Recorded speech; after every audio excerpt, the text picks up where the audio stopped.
Everyone, it's Peter Kerr from Daydream Nation, and we've got Reed Little back to the channel. How are you, Reed? I'm doing great, Peter. Looking forward to it, as always. Thank you for inviting me back.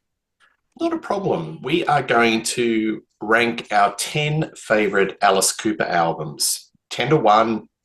You know the drill. Take it in turns. Alice Cooper is one of my favorite rock artists of all time, and I know he's holds a very special place in your heart, Reed. So how Yes, about, he does. without further ado, you give us our number 10 and we'll take it from there. Telling Peter before, when we were discussing this, that I thought the hilarious part about doing the Black Sabbath show on our top Black Sabbath albums was that people in the comments were like, oh, what's the point? Everyone just picks the first six albums. And then when we didn't pick the first six albums as some of our favorites, people complained. So the internet, you can't make everybody happy. And I guarantee that I will not be making everybody happy tonight. I'm going to start right off. He's got 29 albums. So picking 10 of them to be your favorite is going to leave somebody's favorite out. But I'm starting off with 2017's Paranormal. Now, a lot of these albums I only have in a digital format, so I did not bring show and tell. But I think that Bob Ezrin is absolutely knocking it out of the park on his late life albums with Deep Purple and Alice Cooper. They sound amazing. The guitars sound amazing. The drums sound amazing. The vocals sound amazing. I have not seen Alice Cooper live for about 9 years, so I don't know if his voice is still holding up live, but on record, he sounds amazing. I know Peter saw him recently. I love the fact that he's got Tommy Hendrickson, who's one of the people in his band, actually recording on the album. I don't know why Ryan Roxy and Nita Strauss are not recording on the albums until you get to The Road, but that's not the one we're talking about. He's got a lot of guests on the album. He's got the original Alice Cooper band members, the surviving ones anyway. Neil Smith, Dennis Dunaway, and Michael Bruce guest on 2 songs. And Dennis Dunaway has a co-write on 1 song. He's got a song that sounds a lot like ZZ Top. And then wouldn't you know, Billy Gibbons contributes guitar to the song. So I think it's a fun album. It's just everything that you could want from an album by somebody who was, I think, 68 years old in 2017. So, you know, the man is still rocking at 60 and actually even beyond, because I got The Road this year and it's fine. So you got to give him points for that. My favorite track is Fireball, which is also just happens to be a co-write with original bassist Dennis Dunaway. So props for that. That's a crack of the start, Reed. And I did see Alice Cooper this year, and he's in fine form. Vocally, the band's crack. Nita Strauss is back in the band. Well, she's been in the band for about a year, but she had a spell for a couple, maybe a year and a half. I'm sure the viewers will correct me if I'm wrong, but all bells and whistles. He puts on the theatrical show, and musically, he's fine. So I've never really seen a bad Alice Cooper show, and I've seen him about 5 or 6 times. Really, really good. So, okay, my number 10 is 1994, The Last Temptation. Alice had a run of albums in the 80s that were kind of heavy metal, and I don't think Alice Cooper suits heavy metal.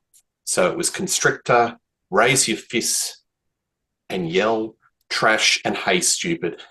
Hey Stupid to me was the nadir of that run of albums. Had all these special guest stars. I think you had Slash, Mick Mars. It was really super dense, noisy, really headache-inducing. Didn't like that album at all. The Last Temptation was a kind of a return to the mid-70s Alice Cooper.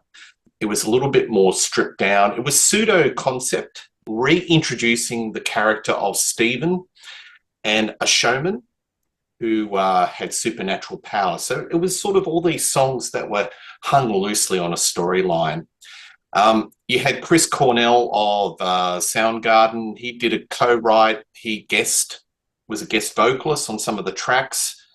But most of the co-writing was a guy called Dan Wexler, who was the guitarist of a band called Icon, which was a band that could have, should have been a contender. There's less flash, less pyrotechnics, but there's more songcraft. And as I said earlier, it's harking to the mid-70s of Alice Cooper, more on the storytelling. And, there's a little bit of, listening to what was kind of hip and happening in 1994, like the alternative sounds. Lost in America got a lot of airplay on radio, rock radio in Australia. Unholy War, I really like that song, Sideshow. And one of the final songs on the album, Lullaby, it's got that carousel meets symphonic rock with a little bit of classic rock as well.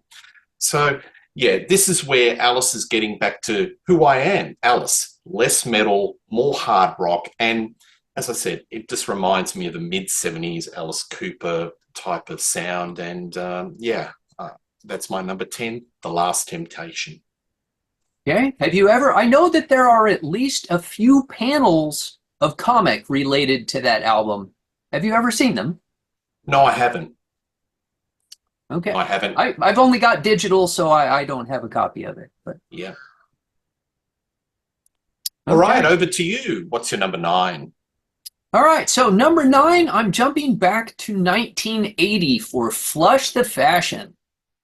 So, as I have said in many shows about many legacy artists trying to transition from the environment of the 70s to the environment of the 80s, these guys struggled. Every one of them did. Aerosmith did, Kiss did, Blue Oyster Cult did, ZZ Top did, and Alice Cooper certainly struggled. And the fact that he was having so many other struggles did not help. Nonetheless, I think of his early 80 albums, this is not one that he calls one of his blackout albums. He still remembers, according to him, he remembers at least some of the creation of this album. But I think it's the most successful melding of the 70s and the 80s. On the 70s side, you've got Davy Johnstone providing guitar. Davy used to play for Elton John. And he grounds the songs in that 70s hard rock sensibility. And then on top of that, you've got the new wave synthesizers, but they haven't completely taken over. It's still a good meld of synthesizer and guitar at this point. Some of the songs do sound a lot like the Cars or Gary Newman, but there's still a lot of classic Alice in too. And the lyrics are still very classic Alice. So I think it is the best of his attempts to update himself, even if he eventually decides that that's not going well and he goes in a completely different direction. My favorite song on this one is Grim Facts. It is one of the less new wave and more just traditional hard rock songs, but it's a solid Alice Cooper track. I think it's a terrible album. I was going to, spotlight a few albums that I would put in the bottom of his, discography, and I think it's right near the bottom. Clones, I don't mind that song, but to me, all the songs sound really thin and half-baked. So, look, appreciate and respect your opinion, and it's just one of those things that we sort of hear different things, but he was definitely sort of listening to what was hip and happening in 1979, 1980. Actually, it's on the album cover. It doesn't say Flush the Fashion, and it has the 1980 on it. I don't know. I'll put it up anyway. But yeah, just too much derivative of Gary Newman and the Cars and whatever was in New Wave. And to me, that's not Alice. But anyway, we all hear different things. Well, the best thing about it is it's literally Alice Cooper's shortest studio album. So if you don't like it, it's only 29 minutes long. It's in and out before it has a chance to be too offensive. Yeah. And made zero impact in America, didn't it? Oh, yeah. I mean, he was really toast in the mid to late 70s, still putting out albums. And I don't know if people were going to the tours or not. I was too young to see him live at that point. But certainly he was more known as a media figure, for TV appearances and whatnot than he was as a musician during this time. Yep. All right. Thanks, Reed. My number 9 is your number 10, and that's Paranormal from 2017. I think this is a nice return to form. You had the production of Bob Ezrin. It's got a nice, clean sound. It sparkles, nice separation of instruments. And it's one of those albums where he's got a band of special guest stars, and it doesn't sort of clutter the album comparative to something like Hey Stupid, which is just dense and noisy. Everyone who contributes to this album does their piece, but just doesn't get out of the way. The spotlight shines on Alice Cooper. So you've got special guests like Roger Glover from Deep Purple, Billy Gibbon, you've highlighted him, Dennis Dunaway, even Larry Mullen Jr. from U2 has a guest appearance or two. I love the driving rock of Dead Flies. There's a bit of bluesy rock on Fallen in Love. I like the country rock of Dynamite Road. And a song like Rats has got a bit of an 80s feel. So it's a bit of an all sorts, but it's enjoyable. It's a broad palette. And yeah, I really think Alice Cooper it sounds like he's engaged, he's enjoying the experience, and he's sort of like, he's like a musical sponge. All these guests are bringing something, and the sum of the parts really do add up to more than the whole. Also, those two bonus tracks where you've got the Alice Cooper band, Genuine American Girl, and You and All of Your Friends, they're nice tracks. It brings a smile to your face, you know. They've got some parts of the Alice Cooper band back, Neil Smith and Dennis Dunaway too. And yeah, it's a nice little closer to the album. Paranormal, I think it's really worthy in the top 10. Yeah, and I forgot to mention Steve Hunter, who is, of course, from Alice's original solo albums, Welcome to My Nightmare and Alice Cooper Goes to Hell. He was part of the team with Dick Wagner. Steve Hunter is on several tracks on the album. I like to think that if Wagner hadn't died in 2014, he would have been on the album too. So it really is kind of a like an oh man, I wanted to say it's like getting all the old folks together, but that sounds really mean. But I mean that's the literal truth of it. But it's getting all your friends together. Let's just put it that way. Yeah, no, it's a good album. Love it a lot. All right, what's your next pick? Well, I'm actually going one newer even to 2021's Detroit Stories. So one thing that I think kind of piggybacking off of something you said about Paranormal, I think in this period of Alice's career, more than any other time, he sounds like he's enjoying himself. You know, they're not starving and hungry for success like in the early days. He's not desperate to prove that he can make it as a solo act. He's not barely surviving a killer drug addiction. He's a tested rock and roll road warrior who's still doing what he loves. And I think that fun element comes through. The Alice Cooper band never took itself seriously. But then some of his albums devolve into actual parody, and that's no good either. So this, I think the fact that he's enjoying it, his guests are enjoying it, that makes it a fun album. Now, I know this album has a lot of cover songs, and that really turns some people off.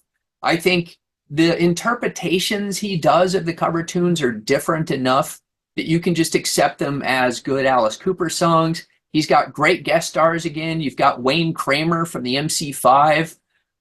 You've got, oh man, I'm spacing on his name, from Grand Funk Railroad. You interviewed him. The great Mark Farner. Farner, that's it. He's on several tracks. And again, you've got Steve Hunter and you've got the guys in the original band. So you've got a nice cross-section of people. And let's not forget, Alice and Ezrin were there in Detroit during the glory days of garage rock. So they know what it was. They can be authentic, even if it's, you know, a personal recollection that's 50 years old now. They at least can do a good tribute to that sound. There's a variety of songs on it. I think it's ironic that it starts, an album called Detroit Stories starts with a song about New York City, written by one of the most uber New Yorkers to ever record songs about buying heroin, but he translates it to being a song about Detroit. So why not? Alice can do that if he wants, I guess. My particular favorite is a rockin' track called Social Debris. Nice. All right. Well, my number eight is from 2005 and it's Dirty Diamonds. This is a surprise. So when I was listening to all the Alice Cooper albums, I thought, I came across this, listened to it quite a few times, and I thought, I really dig this album. This is like Alice going back in time to garage rock, R&B. It's sort of got that sort of 60s Stonesy feel. Very much a stripped back production, a lot of R&B, a lot of garage, and it's rough around the edges. So it doesn't have that commercial glossy production sheen. I love the song "Woman of Mass Destruction." "Perfect" is kind of Stonesy. Alice's vocals are kind of laid back, very comfortable. "You Make Me Wanna," again, very Stonesy. I was thinking this sounds like that garage band, the Chesterfield Kings. Look them up, they're worth investigating. That Brian Jones era of the Rolling Stones, which I know Alice loves. Dirty Diamond, that's like Detroit punk. It's really raw, it's really aggressive, and that's the Alice that I really enjoy. And then he'll throw into the mix an old 60s nugget that was performed by a band called the Left Bank called Pretty Ballerina, which was a bit of a hit in America in 1966, Baroque pop. And he does it with aplomb. He pulls it off. Your Worst Enemy, that's got a lot of swing, a lot of groove, and a lot of fuzz. So this is Alice having a lot of fun going back to the music that he grooved on and gave him sort of a little bit of electricity. I think it's really enjoyable. I think it's one of his strongest albums in that 2000 onwards period of Alice. Dirty Diamonds from 2005.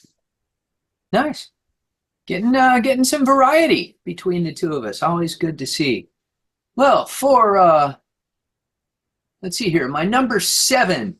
Now I'm jumping all the way back in time to 1971 to the first of what most people consider to be the classic period of the Alice Cooper Band. That's the album Love It to Death. We'll say that my wife actually loves Pretties for You and Easy Action, but I think those are not real common opinions. So Love It to Death is really everything that Alice Cooper Band is going to be for the next 4 albums. You can tell they haven't quite polished it to a mirror shine yet, but all of the elements are there. You've got riffs, you've got good vocal hooks, and singles, because singles were what you needed to drive album sales. And in I'm 18, they wrote one of the all-time classic rock songs. That is a song that Alice Cooper still has to do in concert. I love his rationale, because people ask him, aren't you a little old to be singing I'm 18? And he says, well, Alice is timeless. He's a character. He can be any age. Me, the person, yes, I would, I couldn't sing that with authority, but, I mean, they were in their 20s when they sang I'm 18. It's not talking about his personal age. It's talking about the mindset of the American teenager. So it's just a solid proto Alice Cooper album. It hasn't devolved into parody and show tunes yet. And it's a really, really good album for such a young band. My particular favorite song on it is It My Body? Well, is it? You might hear more about this album later. Stay tuned. All right, folks, this is where I break the rules a little bit, because normally when you do a top 10 show, you do studio albums. Well, stuff it. I am going to talk about the Alice Cooper Show, which is a live album from 1977, and that's my next pick. This is in my record collection. I play it regularly.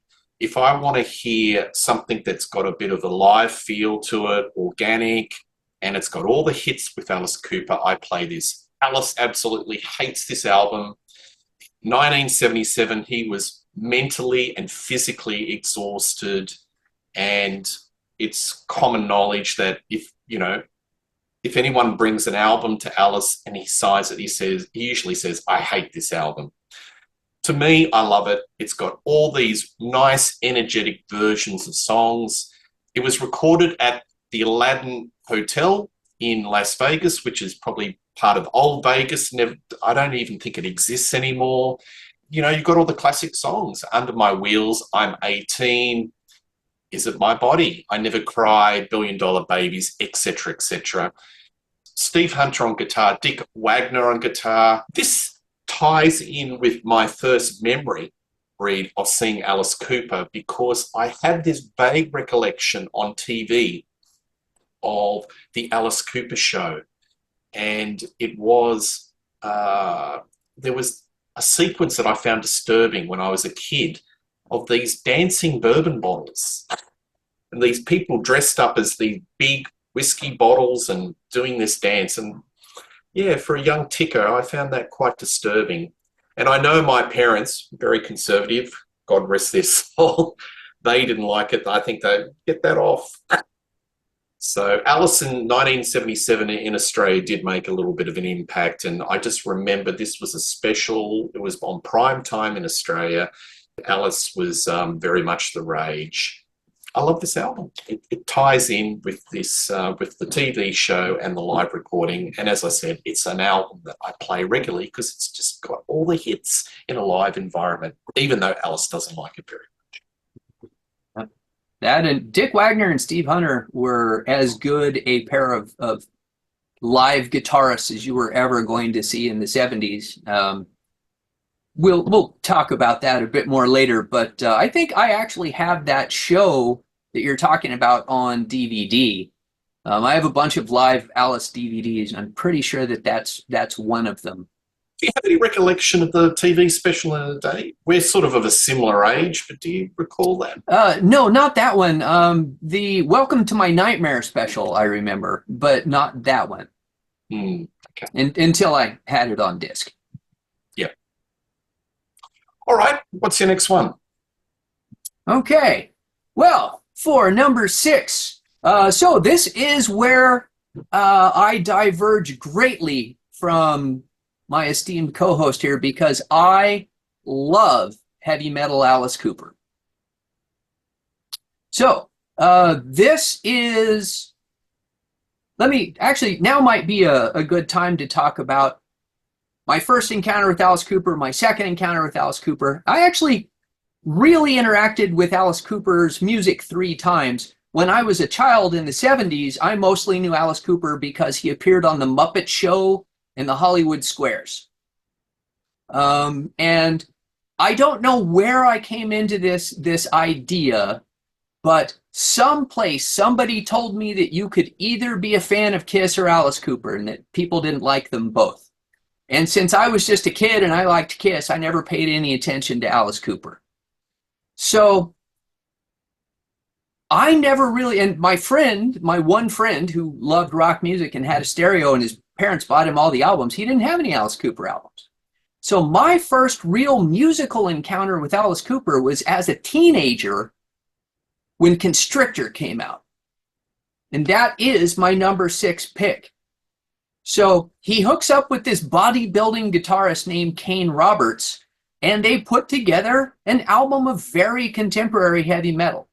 And I must say, people start to, well, that's Alice Cooper's hair metal period. And that pisses me off, because no, it's not. If hair metal has any meaning as a genre, then Trash and Hey Stupid are Alice Cooper's hair metal albums, and they don't sound anything like Constrictor or Raise Your Fist and Yell. Not only that, Constrictor and Raise Your Fist and Yell were written by Kane Roberts and Alice Cooper. So to me, they're very honest albums. They're very authentic albums.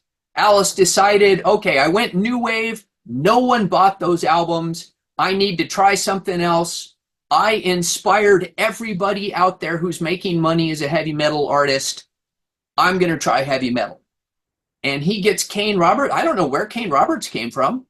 I've not looked into the man's background, but I've never heard of any other band he played in before Alice Cooper or since Alice Cooper. But listen to his guitar lines on this album. They are really creative. He has some shredding, he has some tapping, but he just has these really good guitar lines. And the songs were, again, written by those guys, and I think some co-writing credits from the producer, but at least they're all in-house. So when Alice decided to go heavy metal, he does it in what I feel was a very honest way. It's when he's first getting sober. Again, addicts get sober, lose it on and off until it finally sticks, if it ever sticks. So this was the first album I think he had done kind of post his nearly catastrophic addiction. He was smoking crack and all sorts of things. And he had apparently really gotten into slasher movies. So he does a couple of slasher movie themed songs, including one which is actually included in, I think, Friday the 13th, Part 7. I will say, I think He's Back, The Man in the Mask is easily the worst album or the worst track on the album. It is just pure pop. It actually could be hair metal. But the other songs on the album, I think, are really good. They're entertaining. They don't sound like classic Alice Cooper. That is unavoidable. But I'm going to throw out this premise for you to think about, Peter. To me, Alice Cooper is the American version of David Bowie. In that, over the course of his career, he changes musical directions multiple times. And it's not until really quite late in life that he settles on a relatively stable direction. The big difference being David Bowie changed characters every time he changed musical styles. Alice Cooper kept the same character and adapted musical styles to him. But I can definitely understand where somebody would say, well, look, I like these albums and I hate these albums because there are so many different styles of music during Alice Cooper's career. But I love the two Kane Roberts albums. Spoiler alert, we may be seeing another one in a bit. But yeah, I have absolutely no problem putting it at my number 6. My favorite song, Hail Mary. A couple of things to unpack here. Kane Roberts actually made a comeback and played with Alice Cooper in the band. So when Nita Strauss had played in another band for a period of time, I think Demi Lovato or something. I think it's Demi Lovato, yeah. Yeah, Kane Roberts came back and did a stint with Alice Cooper. My opinion of this album has gone up. I always had it in my head this was one of the worst Alice Cooper albums, but doing this exercise, I think it's the best of the metal. So whether it's metal, whether it's punk, it's songcraft. That the songs on this album are a lot stronger than, say, on Trash. Definitely Hey Stupid, so I definitely rank it a lot higher. Production is very much of its day because it was produced by Beau Hill. And Beau Hill's the mastermind behind those Rat albums. So it's got a very defined early 80s feel, that sort of echoey drums. So it does date it a little bit somewhat to the 80s, but songcraft, you can see that Alice is starting to find his feet and, get his act together. But I still think that Alice, to me, and this is just my personal opinion, I prefer him in that classic rock route or the deep rock sound or the garage rock, not the Alice heavy metal. But and also that when you mentioned that Friday the 13th song, it's in my head. I've got to get it out because it's you mightn't like it, but it's bloody catchy. Anyway, it is catchy. It's catchy, much more catchy than the movie. What I really think is very poor for the long-term enjoyment of Trash and Hey Stupid are that he went, and these are why they're his hair metal albums, because he went to the same song doctors that were writing Bon Jovi and Aerosmith hits. So Diane Warren and I can't believe I'm forgetting the other guy. Desmond Child, thank you. Yeah, so he was like, oh, people like the heavy metal. Now I'm going to try and get hits, which succeeded, which is, I have no beef with any musician making money. The life of a professional musician is terrible. The actual work to income ratio that they make is far worse than most people ever experience, even if you work at like McDonald's. So I have no beef with Alice Cooper going out to make money. I think Trash and Hey Stupid are very dishonest. Just I'm in it for the money albums. So congratulations, you got some money. I never listened to those albums. All right. My next pick, I think my number six is Right. From the Inside from 1978. So this is a very polished, very commercial album. They say out of great adversity, art can be produced. And, this is certainly the case where Alice has constructed a concept album based on his real life experience in a New York sanitarium, trying to cure his alcoholism. I find it very creative, very inventive. However, this is very Broadway because when you listen to the songs, you can close your eyes and you can imagine it's sort of like a pseudo One Who Flew Over the Cuckoo's Nest to music on stage. That is not a detraction in any shape or form because I find that some of these songs are outstanding. I like it a lot. So you've got basically Elton John's chief songwriter, Bernie Taupin. He's the songwriter. And you've got some of Elton John's band, David Foster, keyboards, and Davey Johnston, who's the Elton John guitarist, driving it along and doing a lot of the songwriting. You know that you're going to be in for a different sort of Alice Cooper album when you listen to the first song, which is From the Inside, and it's got that disco strings. And you think, oh, is this on the Casablanca label?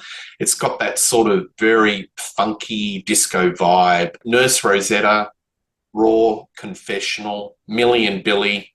How Are You Going to See Me Now? I think that's one of Alice's finest ballads. Alice really is a great balladeer, and he really pulls out at least one track every 70s albums, a really nugget of a ballad. And when you look at his chart placings, Reed, and I don't know if maybe it's more so in Australia, guaranteed his highest chart placings were the ballads. So How Are You Going to See Me Now? I think that went top 20 in Australia. Top Shelf. Jackknife Johnny, it's all very raw, it's confessional. You're talking about all these characters. So all of the songs that were written in this album were based on real life characters that he experienced when he was in the sanitarium. He's written a loose concept album around it. I'll put it up on the screen. The packaging of this album is superb. When it's a gatefold and you open it up and you've got all these wild and wacky characters, in the album cover. It's one of the best Alice Cooper album covers that you can find. I love the package of it, but this is very much a Hollywood, a Broadway show tune type of Alice Cooper. And if that's in your musical palette, please open your arms and embrace it. But if you like that classic early Detroit rock, grungy Alice, this is probably not the album for you. And yes, 1978 was probably around the time where he was getting really Hollywoodized. So he was hanging out with Groucho Marx and playing golf with Jack Benny and, cracking jokes with Paul Lynde on the Celebrity Squares. He was really in the Hollywood. But I just think this is probably the last, classic album in my book in the 70s, From the Inside, 1978. And I also did a panel show on Rock Daydream Nation. We go into a lot more detail. Check it out. You did one on From the Inside? Yes. No, I don't remember that one. I will have to look that up. I agree with almost all of that. I toyed with putting it in my top 10, but I just can't quite get there. Also, Steve Lukather and I think maybe another member of Toto, a lot of prominent session musicians play on that album, but it is very Broadway musical soundtrack. Yeah, and Rolling Stone really criticized it. I think they only gave it 1 star, and that was their main criticism. Look, their main criticism was it's too commercial, it's too polished. But Alice tries different things, can't be raw and grungy all the time, and he was just trying something different. Anyway. All right, so some of that's going to carry over into my number 5 because some similar elements. I'm going to 1975's Welcome to My Nightmare, Alice Cooper's first solo album. The story of the Alice Cooper band, I think, is an object lesson in never let your lead singer take the name of the band. Because people don't they don't know who is in it. Most fans don't know who's in a band. They know the name of the band, so Alice Cooper is still putting out records as Alice Cooper. Nobody knows the difference. So I shouldn't say no one, but most people don't know the difference. I know my wife has talked about buying this album back in the day and listening to it and going, well, this is weird. This doesn't sound anything like Alice Cooper. So Alice hooks up again with Dick Wagner. So in the later days of the Alice Cooper band, about the time of Billion Dollar Babies, they were having some struggles with Glenn Buxton and his increasing alcoholism or drug use. I don't remember which one it was, but he was a less reliable member of the band, and they went to outside songwriters. Dick Wagner had actually been in a band called Frost in Detroit, and Alice had known him, and then he and Steve Hunter went to play for, oh my gosh, Peter, I cannot remember names today. From the Velvet Underground, the guy I was making fun of earlier for being writing songs. Lou Reed, doggone it. So they play on Lou Reed's Rock and Roll Animal, which is a great live album that doesn't sound anything like anything else Lou Reed ever put out. And Lou Reed hates that album, probably why it's the only Lou Reed album I enjoy.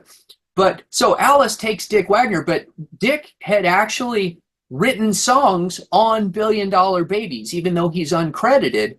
He helped write the song I Love the Dead.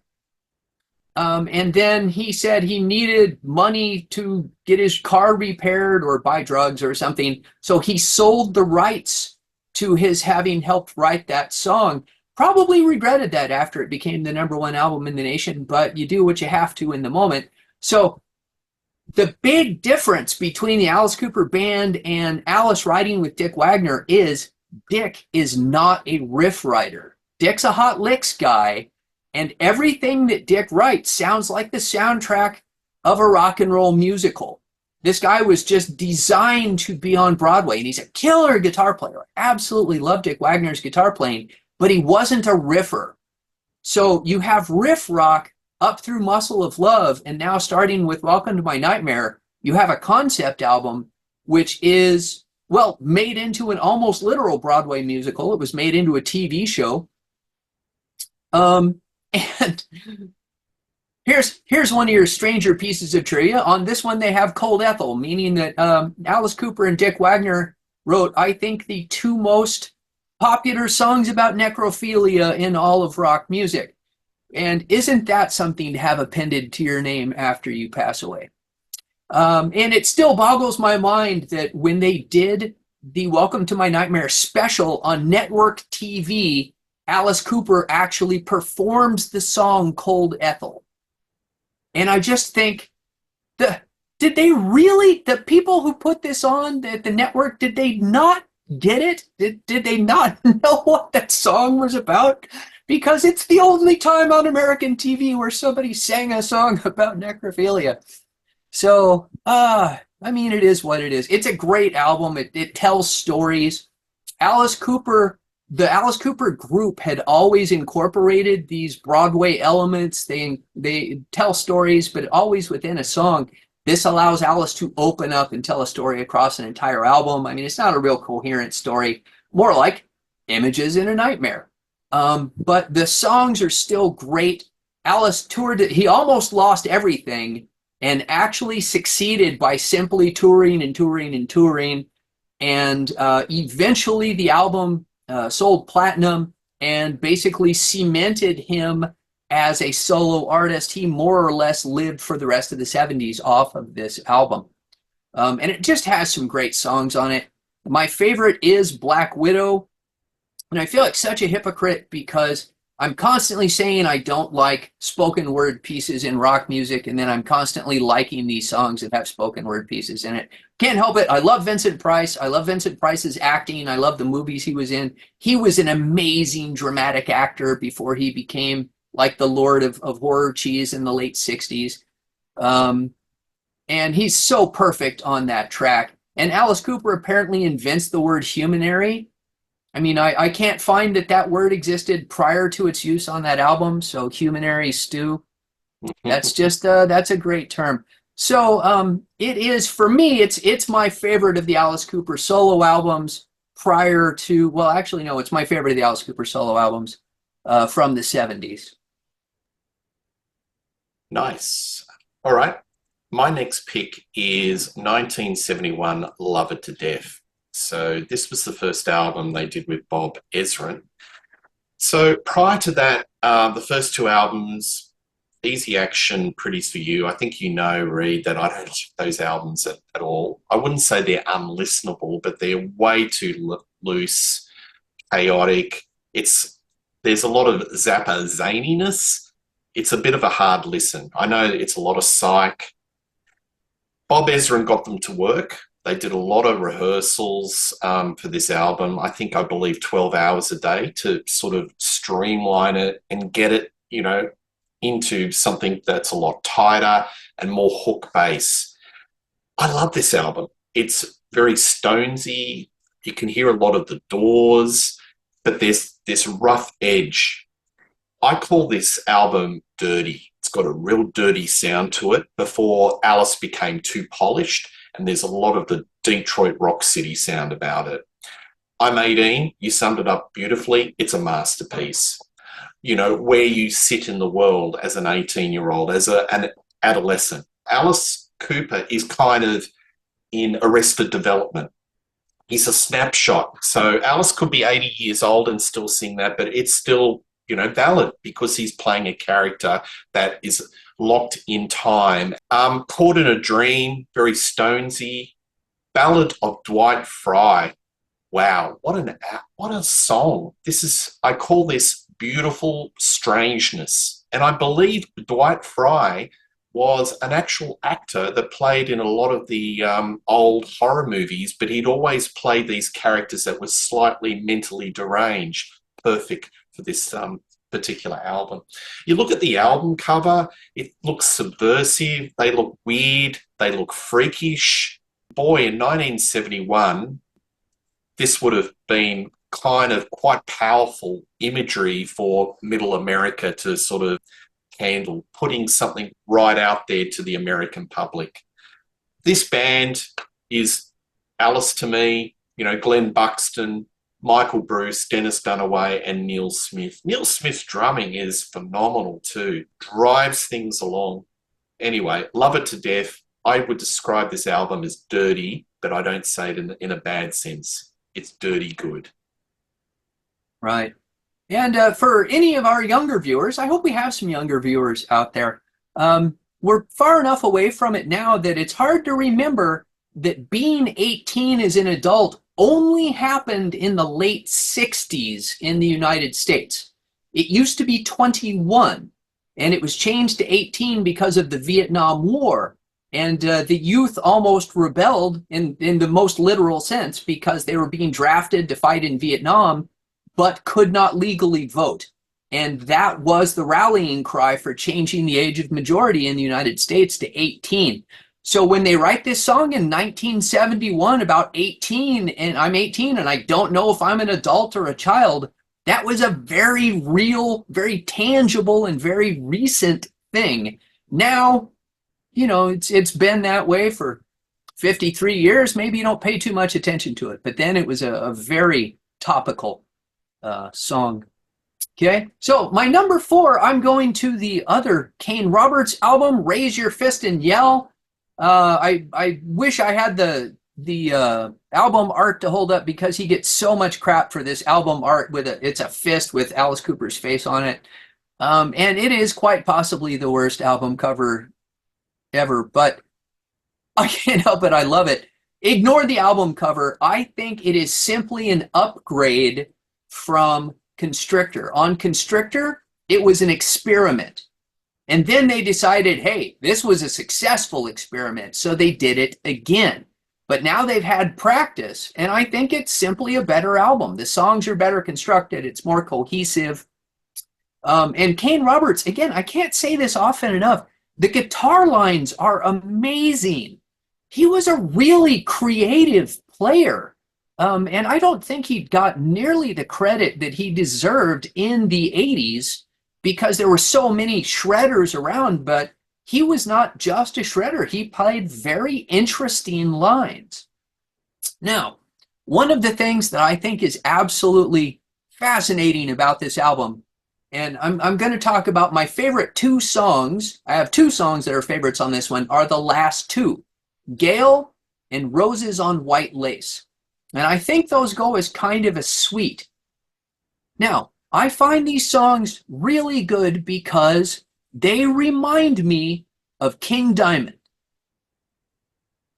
So King Diamond can be described with, in my opinion, a fair degree of accuracy by saying it's a mix between Judas Priest and Alice Cooper. He has often talked about how Welcome to My Nightmare was a huge influence on him, and he does very Alice Cooper-y type material. And then when he came out with his first album, oh, hold on, I had to write it here, Fatal Portrait in '86. So Alice Cooper has just put out Constrictor. King Diamond, who had been putting out albums with Merciful Fate, puts out his first solo album, Fatal Portrait, and it's a Welcome to My Nightmare type story. Well, then in '87, Alice Cooper puts out this little suite of songs, which to me sound like King Diamond, but with Alice Cooper on vocals.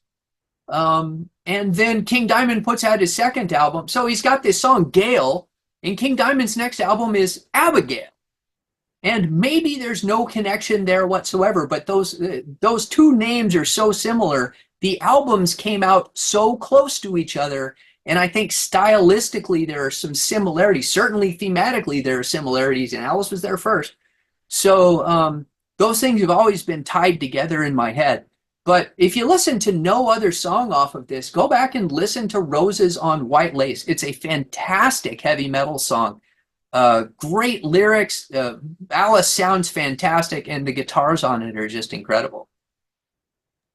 Yeah, well, I think Alice Cooper's definitely influenced King Diamond amongst a lot of other artists. So, yeah, that's interesting. The connection between the two albums in such close proximity of time. So, yeah, it's interesting. Alice Cooper in the early 70s was very much a mirror to America, the dark psyche of America. So you could imagine, put it in contextually, what was happening in the world. There was a lot of turmoil. There was a lot of violence. You had the Vietnam War, the Manson murders. There was a lot of things happening politically, you know, with the Nixon government, or, you know, a lot of dissatisfaction with the leaders. An album like Killer coming out, I think that Alice became really popular because he was putting a mirror through this character to the dark psyche of America, or the underbelly. And songs like Under My Wheels, Be My Lover, Halo of Flies. This is my next pick, Killer. I think it really sort of refines and builds upon Love It to Death, because this album could not come up to fruition if it wasn't for Love It to Death. So Bob Ezrin is putting the bricks and mortar, laying the foundations, and Killer kind of even further refines the sound. And if I had to say what is my favourite year of Alice Cooperdom, I've just made up a word, and this is in the era, Reed, where a lot of artists were putting 2 or 3 albums in one year. I think 1971 is the high point. You know, putting Love It to Death and following it up with Killer in the same year, it's a high watermark for Alice. I just think this is a wonderful album. It perfectly, just the lyrics have got so much social commentary, but there's also that cheeky, evil side, which again is a mirror on the psyche of America and the underbelly, and, you know, maybe the underbelly to everybody. It's the sort of things he talks about, topics that, you know, we would be, you know, that are taboo and we'd be afraid to talk about, but through a prism of rock and roll and this band of misfits. So Killer, love this album. And John Lydon from the Sex Pistols said this is probably one of the greatest rock and roll albums of all time. He was a huge Alice Cooper fan, so go figure. Killer. is my next pick. Okay. All right. Before I get into my number 3, I need to take a little diversion here for story time. So everybody bear with me. After I got into Alice Cooper's music in the 80s, I never went back and listened to his classic albums. I think I dipped my toe into the new wave albums and went, ew, that's really bad. I didn't pay any attention to it whatsoever.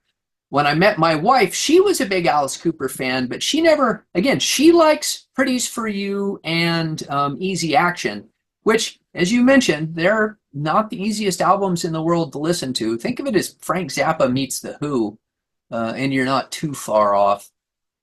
So one day, I live in the Dallas-Fort Worth Metroplex.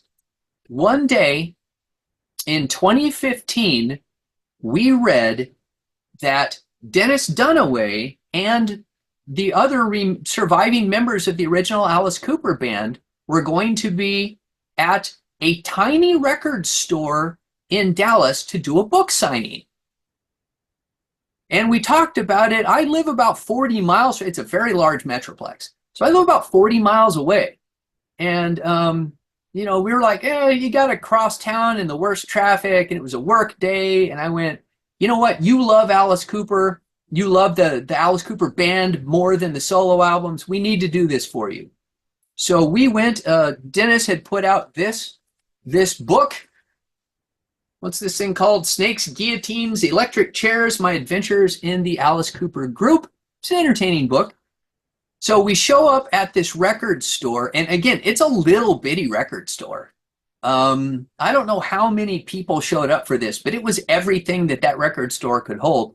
And they had put a performance stand at one end with some chairs that they had wrapped kind of in tinfoil to make them look fancy or something, I guess. And we stood in the aisles between the racks while they did an interview with the band, and then they were going to have the book signing, and then they were going to play some music. And we're like, oh, okay, cool.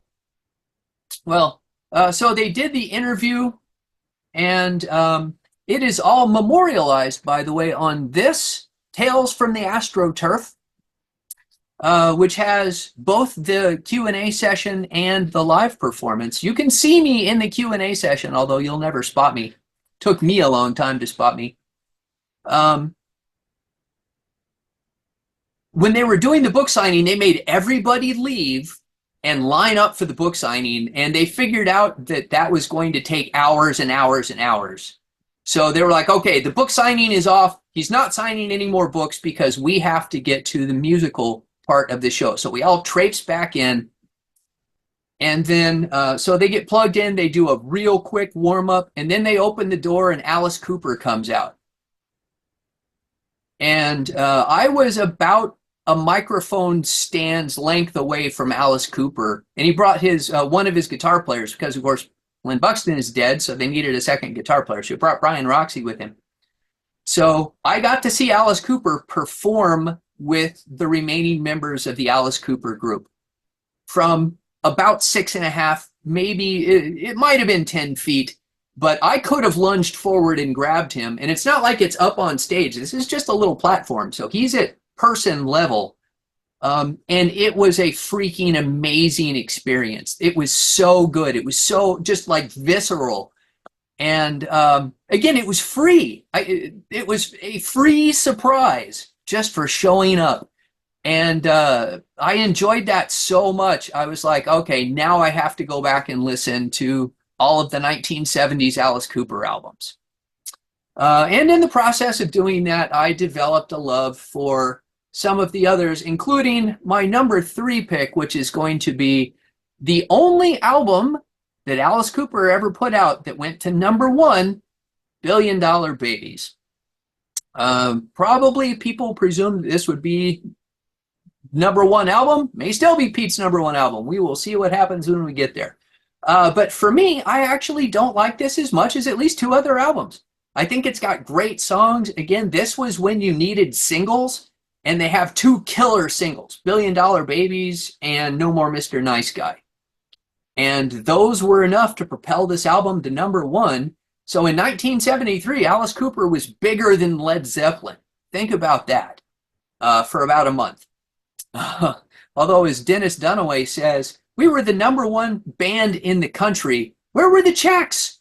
Because they weren't making a dime off of any of this, which led to fatigue and band squabbles and eventually Alice going off on his own.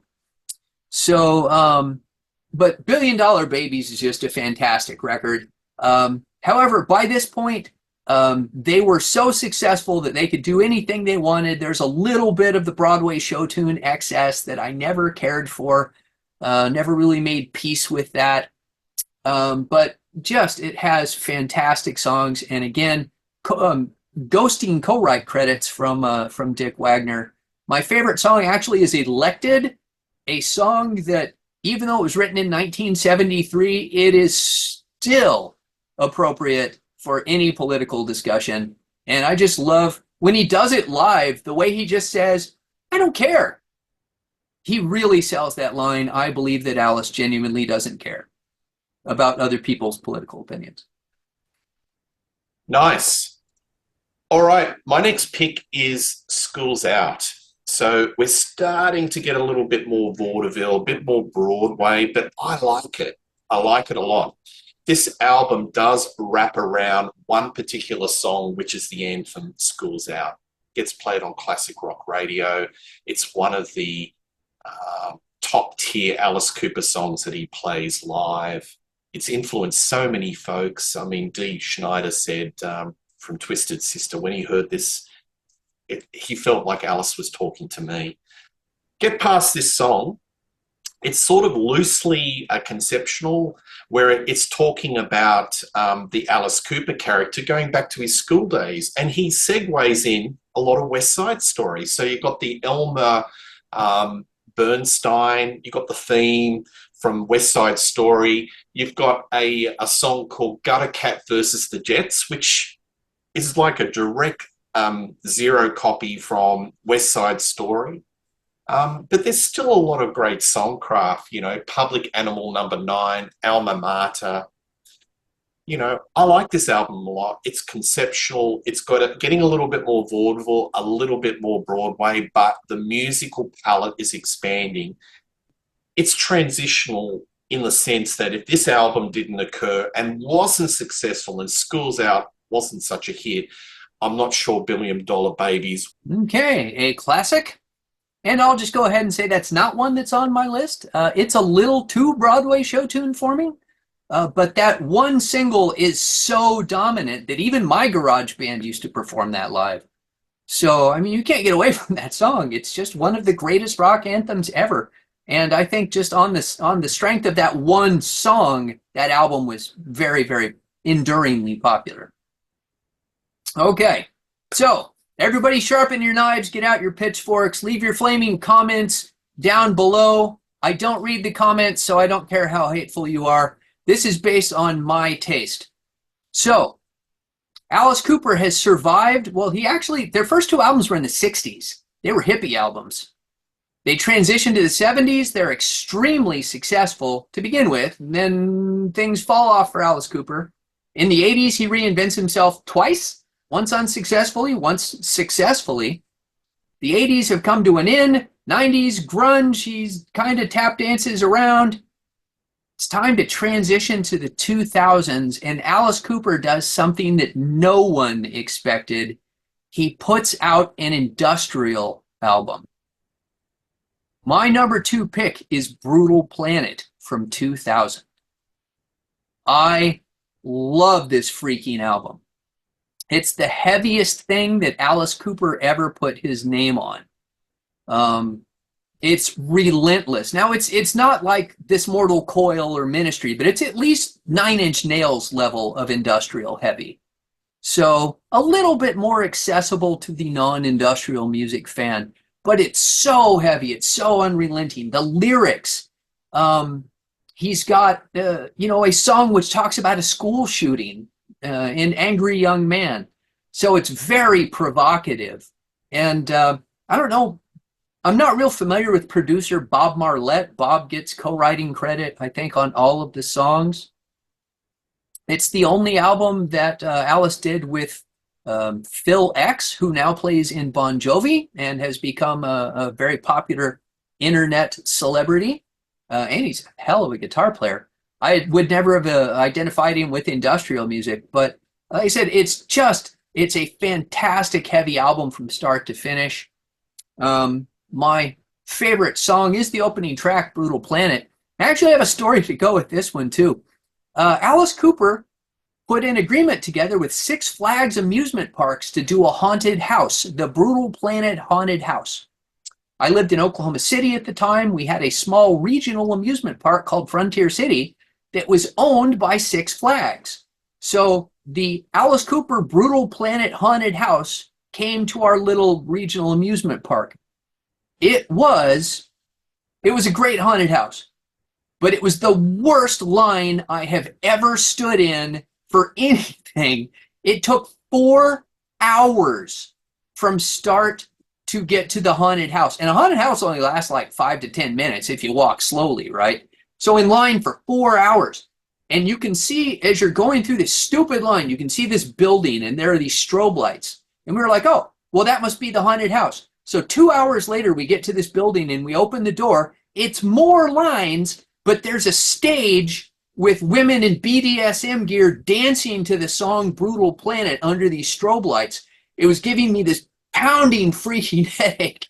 And it was still 2 hours from that point to get into the haunted house.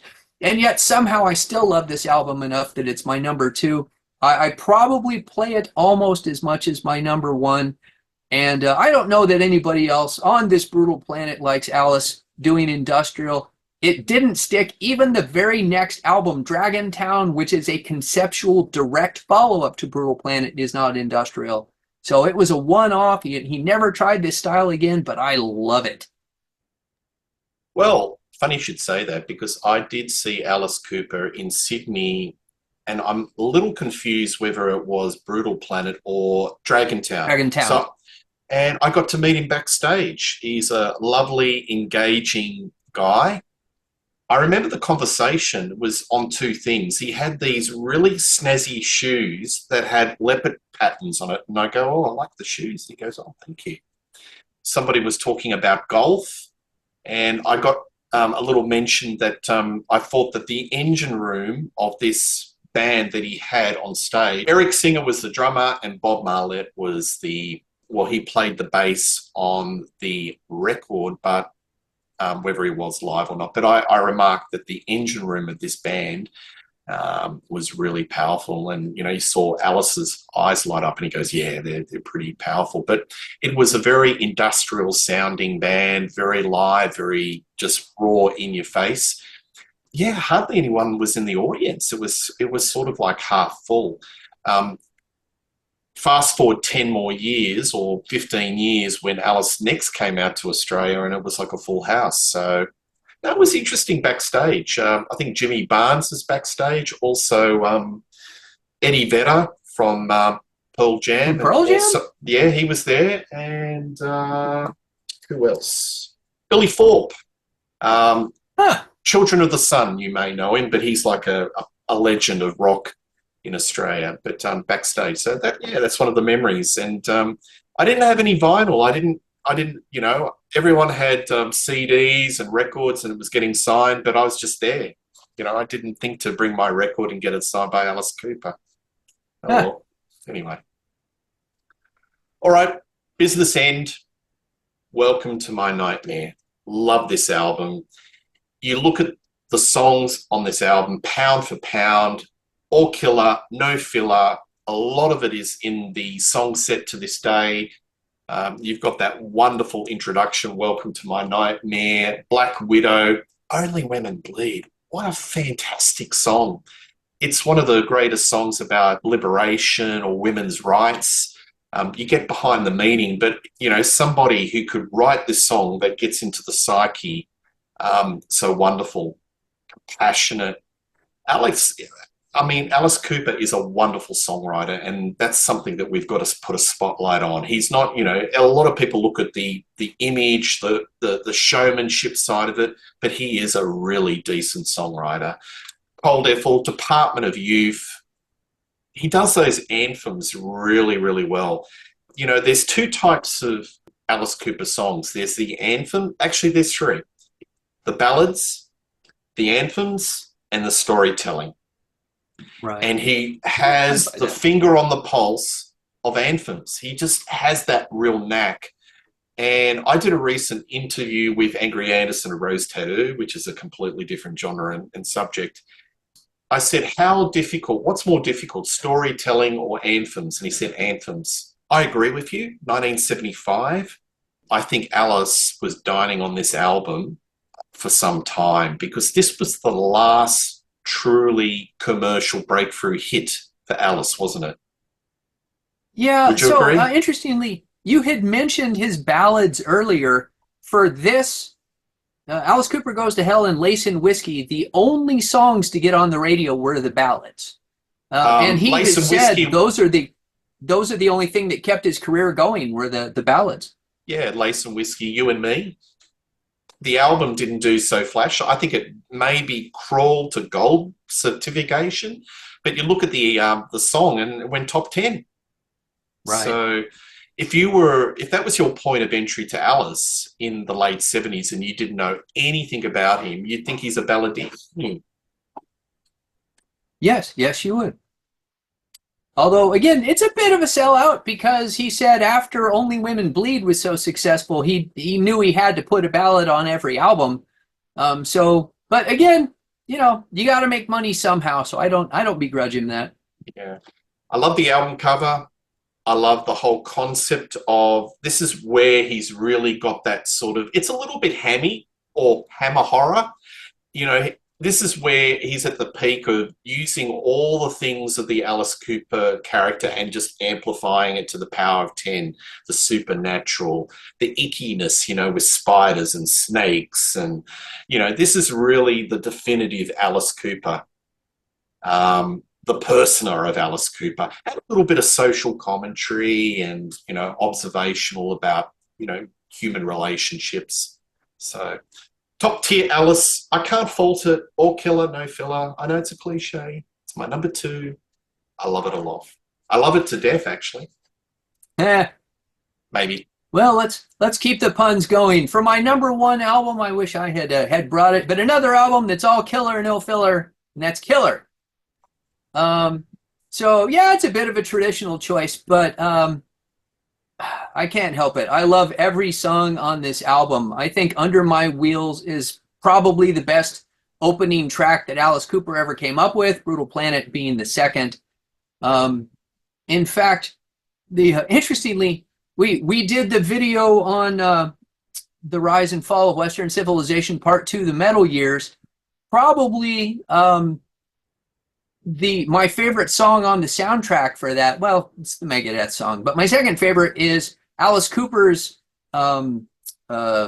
appearance with Guns N' Roses doing Under My Wheels.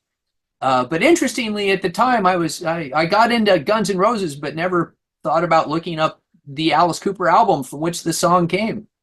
So, but now I absolutely love that song. It's a fantastic song. I love Halo of Flies is probably my favorite song off of it. And again, you're talking about a song that's really heavy and spooky. And then it goes into this Broadway piece where he's talking about he's got a lighter that turns into a lifeboat. I mean, they also love James Bond.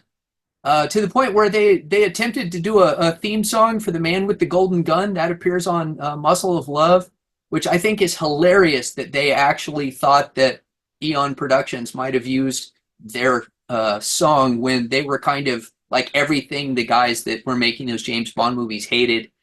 I mean, they make fun of the Beatles as being unlistenable. What were they going to do with Alice Cooper's music? But yeah, Killer is just a fantastic album. I do think that Alice, as an individual, a little less so when he's with the band because you've got more songwriting people, but Alice does best when he is working to a theme, which is why all of his solo albums have a theme, even if it's only a very loose theme. Like Lace and Whiskey started out as being this a story about a film noir style detective. It just didn't stay with that theme through the course of the entire album. So here, though, you've got songs about killers. Um, let's see here. Oh, and you've got a track. Only Alice Cooper could get away with this. He's got a Badfinger inspired song, Yeah, Yeah, Yeah, that doesn't fit in with the rest of the songs. And yet I still love that track because, again, I defy people when they say, oh, well, something doesn't sound like Alice Cooper. I'm like, what does Alice Cooper sound like? Because he had 12 different sounds over the course of his career. So which one of those is the real Alice Cooper? But I love it. I think it's a very cohesive album. It's got something for fans of any Alice Cooper era. And it is my most listened to Alice Cooper album by a long shot. Thank you very much for that. There you go. Well, my number one is Billion Dollar Babies. I think this is the Alice Cooper masterpiece. And this really is a mirror to the underbelly of America in 1973.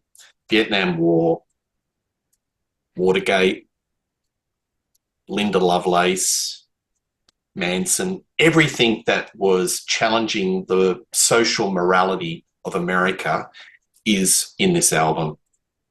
You've got social commentary, you've got political commentary, and you've got the darkness of Alice, the horror side of it. All those elements that I just described as I was introducing this album is the social context for this album. It's the decline of capitalism. It's the decline of society. This album couldn't have been done in 1967, in the Summer of Love. Couldn't have been done in the 1970s, but in 1973, it is the perfect time capsule of everything that was happening, the fears. And, I just think it's just got enough of everything. It's got the rock, it's got the Detroit, it's got a little bit of showbiz, pizzazz, it's got a little bit of the Broadway coming into it. But it's a very worthy number one because he tapped into something. He tapped into the fear. He tapped into the rebellion. But, Reed, you look at, he was such an influence to a lot of children of shock rock. Like, I'm talking at you, Blackie Lawless. I'm looking at you, Marilyn Manson. I'm looking at you, King Diamond. I'm looking at you, Ghost. You look at those characters and compare to Alice in 1973, and it seems a little tame, doesn't it? But you have to be there in 1973, where in the 60s, things were so puritanical, so just a different environment. It was all picket fences and Leave It to Beaver, and something like this comes out and it's just so subversive and just, you can understand why the kids would, with their pocket money would be going and picking up albums like Billion Dollar Babies or Love It to Death or Killer. He was the inspiration to a lot of rebellion. So this is the album to me. It's got the pop smarts, it's got the rock, it's got everything. It's my number one. It's hard to imagine. Of course, you take anything out of context, but the outrage that a song like Dead Babies from Killer created, and yet that song is about parental neglect causing the death of children. It's not about killing babies, but people just looked at that title and lost their minds.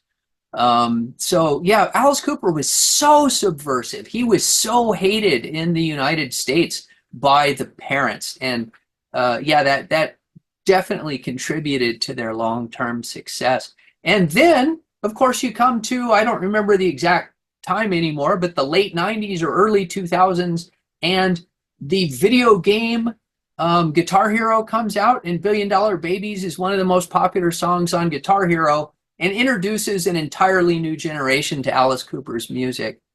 So what a wonderful thing. Suddenly here you have all of these millennials who are deep into video games, and they're suddenly, and don't get me wrong, I love video games. I still play a lot of video games. I'm an adult. I can do what I want with my time, and I listen to rock music and I play video games because I'm retired and I can. But kids got turned on to this music, and it just helps Alice Cooper keep going. This album sounds fresh, Billion Dollar Babies, and there's so many of these songs that sound very relevant to what's happening now. And that's all I've got to say. All Very right. now. Anyway, Reed, one quick question. What do you think was the bottom end of Alice Cooper? I like to throw this one right at the other end that, you know, maybe our viewers should avoid, in your opinion. I've already voted Flush the Fashion as, you know, please listen with caution. Do you have one or two that you want to throw in? Yeah, so I think the absolute bottom of the barrel is actually the one after Flush the Fashion, which is Special Forces, because Davy Johnston is no longer there, so you've lost that great hard rock guitar player, and you're just left with crappy new wave. It's a terrible album. I wish I had something better to say about it, but it's got no redeeming qualities. I actually even like a few songs on Zipper Catches Skin, but Special Forces, there's just nothing on that album I like. And I put it about at the bottom with Hey Stupid, which, like you said, it's noisy, it's pointless, it's put together by song doctors, it's not authentic Alice Cooper, it's just Alice riding this completely unexpected wave of popularity in the late 80s. And who would have guessed then that he'd still be doing this almost 40 years later? But like I said, I think it's a cynical cash grab using all of the hot players of the day, Steve Vai and Joe Satriani on it as well. So it's, yeah, and the songs are bad. I mean, Trash is not my favorite Alice Cooper album, but at least it has a couple of songs that I don't mind. Hey Stupid does nothing for me. I think it's the worst of his 80s. Well, it's the worst of the 80s albums that weren't the Black Album. Yeah, well, the 80s were not a good period. Yeah, I agree with you. I think it's a dense, hot mess. It's just noisy, headache-inducing. Thank you very much, Reed. We got it done. We got it done. This was just a gigantor type of exercise. So you can see Reed Little on the Contrarians. Just type Reed Little and you'll see lots of shows that he's done. And also, he's a friend to this channel. Put in Reed Little, heaps of shows. And one thing's for sure, you'll see Reed Little and I doing more shows on Rock Daydream Nation in 2024. Please like, please subscribe. We're building a community, helps us grow the channel and do more shows. So, Reed, thank you once again doing Alice Cooper, and I'll see you soon, and cheers.